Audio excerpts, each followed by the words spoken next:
বর্তমানে বাংলাদেশের most hyped device Realme C75 এই ডিভাইসটার স্পেশালিটি পানাটেনে ঢোকে না, মানে কোনোভাবেই ঢোকে না, এমন একটা বিষয় আমরা দেখলাম। বাট শুধু কি তাই দেখেই আপনি কিনবেন? ওটা তো আসলে একটা ফোনের সবকিছু বিচার গুণ করা যায় না ওটা দেখে, তাই না? এটার পারফরমেন্সের কি অবস্থা, ক্যামেরার কি অবস্থা, ব্যাটারির কি অবস্থা, ডিসপ্লের কি অবস্থা, দাম ঠিক আছে কিনা, এগুলা দেখতে হবে। তাই খালি ওইগুলা দেখে লাভ দিয়ে পড়েন না আর কেনার জন্য পাগল হয়ে যান। Realme C75 বাংলাদেশ মার্কেটে লঞ্চ করা হয়েছে দুইটা ভেরিয়েন্টে, 8/256 8/128GB।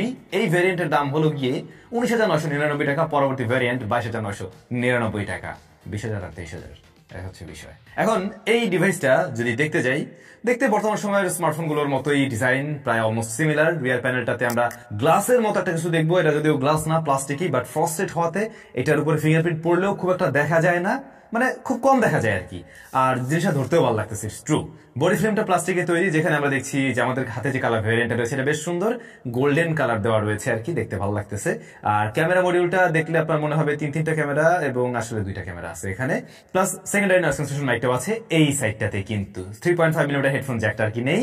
রয়েছে ফিঙ্গারপ্রিন্ট স্ক্যানার যা সাইড মাউন্টেড, পজিশন আমার হাত অনুযায়ী ঠিকঠাক আছে, এটা প্রত্যেকবারই পারফেক্টলি রিড করতে পারছে। শক্তপোক্তের বেলায় এই ফোন মোটামুটি ভালোই শক্তপোক্ত, ডিউরেবল হবে বলে আশা করছি। একবার ড্রপ টেস্ট করেই দেখা যাক, খারাপ না। ওকে, এছাড়াও এতে কিন্তু IP68 69 এর রেটিং রয়েছে, এবং আমরা উড়াধুরা একটা টেস্ট করছিলাম এটাতে, কারণ এর আগে আমার IP69 এর রেটিং টেস্ট করা হয় নাই। তো যেহেতু এটার মধ্যে একটা চান্স পেয়ে গেছি এবং স্পেশাল একটা টেস্ট দিয়ে দিছি, আমরা যেটা করছিলাম যখন কক্সবাজারে গেলাম, এই ফোনটাও নিয়ে গেলাম এবং এইটাকে জেটস্কির সাথে বেঁধে পানিতে ফেলে আমরা বেশ কিছুক্ষণ জেটস্কি চালালাম, এবং ভাই পানিতে কিছুই হয় না এই জিনিসের। এটা সত্যি কথা যে হেভি পানির ফোর্সে এটার মাঝে পানি ঢোকার কোনো পসিবিলিটি নেই।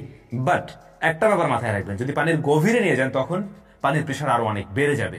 সেক্ষেত্রে কিন্তু একটা টাইমের পরে পানি ঢুকলেও ঢুকতে পারে, কিন্তু নর্মালি রেগুলার ইউজেসে হঠাৎ করে ধরুন বৃষ্টি নেমে গেল, হেভি ফোর্সের পানি লেগে গেল, সমস্যা নেই। আবার একটু অনলাইন ঘাটিয়ে দেখলাম এটাতে নাকি মিলিটারি স্ট্যান্ডার্ড 810 এর সার্টিফিকেশনও রয়েছে, তো যেটা তো বেশ শক্তপোক্ত হওয়ার এই কথা আর কি। বাট এইটা একদম শিওর না যে ওই রাগের টাইপের প্রেশার নিতে পারবে কিনা। সে যাই হোক, এটার ওজন হলো গিয়ে 196 গ্রামের মতন, তো ওয়েট মোটামুটি ওকে। ওয়েট ব্যালেন্সটা একদম পারফেক্ট হয় নাই, সামনের দিকটাতে একটু যে বেশি ভারী, এই দিকটাতে। That's it. আচ্ছা, ফোনের ডিসপ্লে সাইজ হলো 6.72 ইঞ্চ IPS LCD প্যানেল, যেখানে 90 হার্টজ হাই রিফ্রেশ রেট রয়েছে এবং 690 নিটস ব্রাইটনেস রয়েছে এখানে। তো এই প্রাইস পয়েন্টে এসে অফিসিয়াল হলেও আমরা আশা করি অ্যামোলেড জাতীয় কিছু, অথবা এটার সাথে যদি 120 হার্টজ থাকতো তাহলে বোধহয় আরো বেটার ডিল হতে পারতো। তো এইটার যে IPSটা এটা খারাপ না, এটা মোটামুটি ভালোই।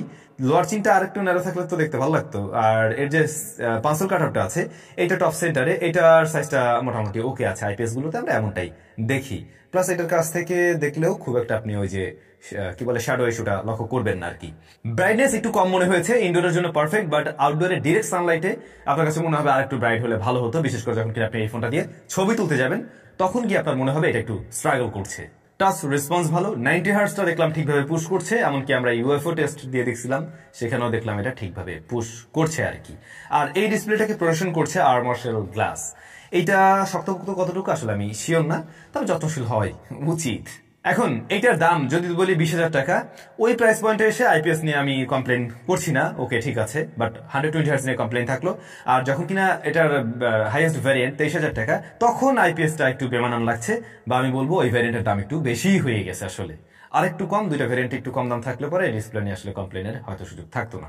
এখন একটা সুবিধা আছে কি, এই ফোনটা কেনার পরে আপনি গ্রিন লাইনের মালিক হচ্ছেন না, এইটা একটা সুবিধা আর কি। আচ্ছা, সে যাই হোক না কেন, নতুন প্রসেসর রয়েছে MediaTek Helio Z92 Max, একদম লেটেস্ট কিছু, এবং হ্যাঁ এটা আমার হাতে প্রথম স্মার্টফোন এই প্রসেসর যুক্ত। রান করছে Realme UI 5.0 based on Android 14। আর এটাতে কিন্তু র্যাম আছে ওই যে বললাম 8GB, এবং স্টোরেজ ভ্যারিয়েন্ট হিসাবে 256 এবং 128। এমনিতে Realme UI কিন্তু বেশ ডিসেন্ট একটা জায়গায় থাকে বলতে পারেন অ্যান্ড্রয়েডের মধ্যে, এবং কোনো ঝই ঝামেলা নেই, বাঘ ভাল্লুক হাতি ঘোড়ার দেখাও খুবই কম পাওয়া যায়। বাট বেশ কিছু মাগনা ব্লোটওয়্যার পাওয়া যায়, যা এই ডিভাইসেও আছে। More app, must play, hot apps, hot games, বাওমই কি নাম ভাই রে ভাই, আরো অনেক কিছু আছে এখানে, যেগুলো আপনার প্রয়োজন হবে না ভাই, জাস্ট আনস্টল করে ফেলবেন। সেক্ষেত্রে এর ইউআই থেকে একটা ক্লিন ভাইবও আসবে, এমনকি ফোনের উপরে প্রেশারটা কম দিবে, এবং সেটাই করা উচিত হবে। মিডিয়াটেক হেলিও Z99 আর মিডিয়াটেক হেলিও Z92 এর মাঝে একটা বিস্তর তফাৎ আছে, কিন্তু যদি বলেন কে এগিয়ে আছে, অবশ্যই Z99 এগিয়ে আছে। আর এটাকে আপনি বলতে পারেন ওই যে প্রিভিয়াস জেনারেশন যেগুলো ছিল লাইক Z88 বা এর পরের যে ভার্সনগুলো, তার থেকে এটা কিঞ্চিত এগিয়ে আছে লেটেস্ট এসওসি। বাট এটা আবার 12nm এর, যে জায়গায় আবার কিঞ্চিত পিছিয়ে আছে, একটু বেশি ব্যাটারি কনজিউম করবে আর কি।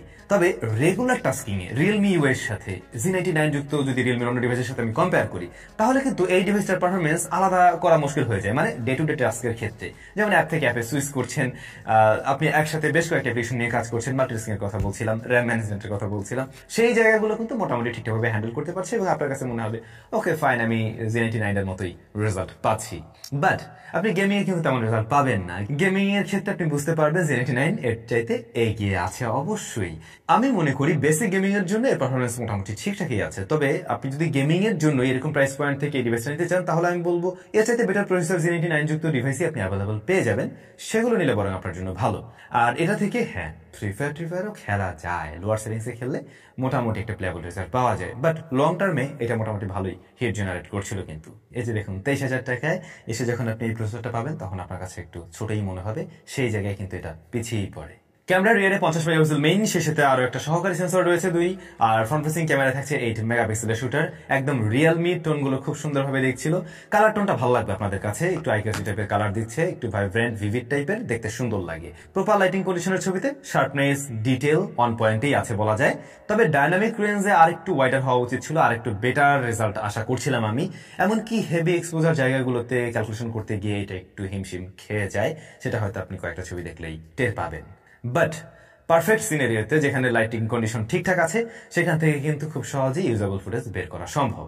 লো লাইটে বা একটু শ্যাডোর দিকে আপনি ছবিতে ততটা ডিটেল পাবেন না, ইভেন একটু সফটও করে, প্লাস গ্রেনের দেখাও পাওয়া যায়। তবে লো লাইট এরিয়াতে বা রাতে আপনি অবশ্যই নাইট মোড ব্যবহার করার মতো সুবিধা তো পাচ্ছেন। নাইট মোড অন করে নিলে যেটা হয়, আপনাকে একটু বেশ ভালোই টাইম দিতে হবে, মানে শাটার স্লো হয়ে যায়। তো সেক্ষেত্রে যদি স্টেডি ভাবে তুলতে পারেন, তখন কিন্তু ইউজেবল ছবি বের করা সম্ভব হয়। কি ছবিগুলো তখন মোটামুটি শার্প লাগে এবং একটু কন্ট্রাস্টে করে প্রেজেন্ট করে, দেখতে ভালোই লাগে। বাট ওই যে শাটার একটু ডিলে আছে, ইভেন ডিলাইটও দেখছিলাম এটা শাটারটা একটু ডিলে দেয়, আর একটু ফাস্ট করা উচিত ছিল। আশা করছি এই বিষয়গুলো ফিক্সেবল এবং ওর আপডেটের মাধ্যমে এগুলো চাইলে হয়তো ফিক্স করতে পারবে। আচ্ছা, পোর্ট্রেট মোড পাবেন, তবে পোর্ট্রেট মোডে 2x এর অপশনটা নেই, ওটা আমি মিস করছি। ওটা থাকলে আরো সুন্দর ছবি পাওয়া যেত শিওর। তো যেটা হয়, এজ ডিরেকশন বেশ ভালোই, কালার টোনটা একটু ওয়ার্মের দিকে নিয়ে প্রেজেন্ট করে, স্কিনটা আর কি বিশেষ করে দেখতে খারাপ লাগে না, ভালোই লাগতেছে। তবে একটু 2x আমি মিস করতেছি, এটাই। আর এজ ডিরেকশন একটু ক্রিটিক্যাল জায়গাগুলোতে মিসম্যাচ পেয়েছি।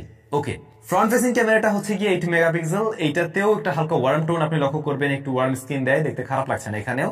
এটার ডাইনামিক রেঞ্জ হ্যান্ডেলটা ওই রিয়ার ক্যামেরার মতোই মনে হয়েছে, এবং আউটডোরে আমরা শার্পনেস ডিটেল ভালো পেলেও এই ইনডোরের দিকে ততটা ছিল না কিন্তু এই ক্ষেত্রেও। এমনকি একটু লো লাইটের গ্রেনও নিয়ে নিচ্ছিল এর ফ্রন্ট ফেসিং ক্যামেরা, কিছুটা সফট করেও প্রেজেন্ট করে অ্যাজ ইউজুয়াল অন্য এই বাজেট ফ্রেন্ডলি স্মার্টফোনগুলোর মতোই। ভিডিও রেকর্ড করা যায় সর্বোচ্চ 1080p 30 fps এ। এই ভিডিওতে আসলে ইমপ্রুভমেন্টের জায়গা ছিল আমার মনে হয় বেশ ভালোই। 23,000 দিয়ে যদি কেনেন, তাহলে আপনার কাছে মনে হবে ভিডিওর জন্য এই জিনিসটা আসলে হলো না, আরো বেটার কিছু দেওয়া দরকার ছিল রিয়েলমির এখানে। ডুয়াল স্পিকার আছে, সাউন্ড কোয়ালিটি সত্যিই বেশ ভালো, বেশ লাউড অ্যান্ড ক্লিয়ার। এটা সাউন্ড যদিও একটু বেশি, এটা স্বাভাবিক একটা ব্যাপার হয়ে গেছে কম বাজেটের ফোনের জন্য, তবে ক্লিয়ার সাউন্ডই পাওয়া যায়। আমি আমার এই ডিভাইস থেকে ফুল ভলিউমের ডিস্টরশন পাইনি। কথা বলে মজা পাবেন এই ডিভাইসে, কারণ এটার ইয়ারপিসের সাউন্ড আবার ভালো আছে। নেটওয়ার্ক রিসিপশনে কোনো সমস্যা নেই, বোথ কানেকশনে সে জায়গাও ঠিকঠাক পেয়েছি। তবে যে জায়গা আপনাকে আরো বেশি সারপ্রাইজ করবে, এই পাতলা ফোনটার মাঝেই কিন্তু 6000 mAh এর ব্যাটারি রয়েছে এবং 45 ওয়াটের চার্জিং সিস্টেম রয়েছে এর বক্সেই। এই কম্বোটা কিন্তু স্ট্যান্ডার্ড, যখন কিনা আপনি 20K প্রাইস পয়েন্টে কিনছেন এই ডিভাইসটা, স্ট্যান্ডার্ডের চাইতে একটু উপরে দেয় ব্যাটারিটা। আমাদের এই যে হেভি ইউজেস বা টেস্টিং পিরিয়ডে আমরা দেখছিলাম এটা 8.5 ঘন্টার মতো এসওডি দিচ্ছে, যেটা মোটেই কম না। একদিন প্লাস টাইম এই ডিভাইস আপনি অনায়াসে ব্যবহার করতে পারবেন। আমি যতটুকু জানি এই ডিভাইসটা গোল্ড অ্যান্ড ব্ল্যাক কালার ভ্যারিয়েন্টে পাওয়া যায়। আমাদের হাতেরটা অবশ্যই গোল্ড, এটার বোধহয় ব্ল্যাক কালার ভ্যারিয়েন্টার একটা পাওয়া যায়, তো ওটাও চাইলে দেখতে পারেন। তো আমি শুরুতে যেটা বলছিলাম, একটা ফোন আপনি জাস্ট পানি ঢুকে না এটা দেখে আপনি কিনে ফেলবেন না, আরো বেশ কিছু বিষয় আছে। যেমন দেখুন, এই যে এরকম প্রাইস পয়েন্ট এসে আপনি যদি একটা গেমিং এর জন্য ডিভাইস চয়েস করতে চান, তাহলে এটা আপনাকে মোটেই আমি রিকমেন্ড করছি না বা সাজেশন দিচ্ছি না নেওয়ার জন্য। আবার আপনার যদি অ্যামোলেড ডিসপ্লে যুক্ত ফোনেই দরকার হয়, যেটা ডিসপ্লের কালার রিপ্রেজেন্টেশন আরো বেশি ভালো লাগে, তাহলেও কিন্তু এই ডিল আপনার জন্য না। বাট এই ডিল তাহলে কাদের জন্য? যারা রাফ এন্ড টাফ ইউজার, যাদের পানি টেনে ঢোকার একটা পসিবিলিটি থাকতে পারে, একটা ভয় আছে, দীর্ঘদিন একটা ডিভাইস একটু ওইভাবে ব্যবহার করতে চাচ্ছেন, হ্যাঁ তারা চয়েস করতে পারেন। যারা একটা ডিসেন্ট পারফরমেন্স চান, না আমি হেভি গেমিং করবো না, বাট আমার ইউআই থেকে একটা স্মুথ রেজাল্ট চাচ্ছি, তাতেই আমি সন্তুষ্ট আছি, রেগুলার পারফরমেন্স ভালো হলে চলবে এবং র্যাম ম্যানেজমেন্ট একটু ভালো হওয়া চাই, তাদের জন্য ঠিক আছে। মেইন ক্যামেরাটা প্রপার লাইটিং কন্ডিশনে, ঠিকঠাক লাইটিং কন্ডিশনে এটা ভালো ছবি দিলে আমি খুশি, তারা এটা দেখতে পারেন। এখন আশা করছি আপনারা ক্লিয়ার এই ফোন কাদের জন্য, কাদের জন্য না। আর যারা আমাদের ওই টেস্টিং এর ভিডিওটা দেখেন নেই, ওটা মাস্ট দেখবেন ভাই, ওটা একটা উড়াধুরা ভিডিও ছিল, হেভি এনজয় করছি এবং মজা লাগছে, এরকম নতুন কিছু করতে, নতুন এক্সপিরিয়েন্স দিতে পারছি, ভালো লাগছে আর কি। এবং ওর উপরে টর্চার করে আমার মজা লাগছে, সত্যি কথা এটাই। আমি ভাবছিলাম যাবে, বাট যায় নাই। আপনারা চাইলে দেখে নিতে পারেন, ডিসক্রিপশনে লিঙ্ক টিঙ্ক দেওয়া আছে। ভালো থাকবেন, কেমন লাগলো এই ডিভাইস কমেন্ট করে জানাতে ভুলবেন না। আর স্যামসং এ কোন কোন ভিডিও আপনারা চান, কোনো সাজেশন যদি থাকে সেগুলো ভাই কেন দেন না, কোনো কিছু ভালো না লাগলো তো সেটা বলবেন যে স্যাম ভাই এটা করেন, ওইটা করলে ভালো হবে, আমাদের জন্য এটা সুবিধা, এখন এটা দরকার। এগুলো না বললে ভাই, ফিডব্যাক না থাকলে আমরা কেমনে আমাদেরকে আরো ইমপ্রুভ করবো, রাইট? বুঝতে হবে ব্যাপারটা। ভালো থাকুন, বাই বাই।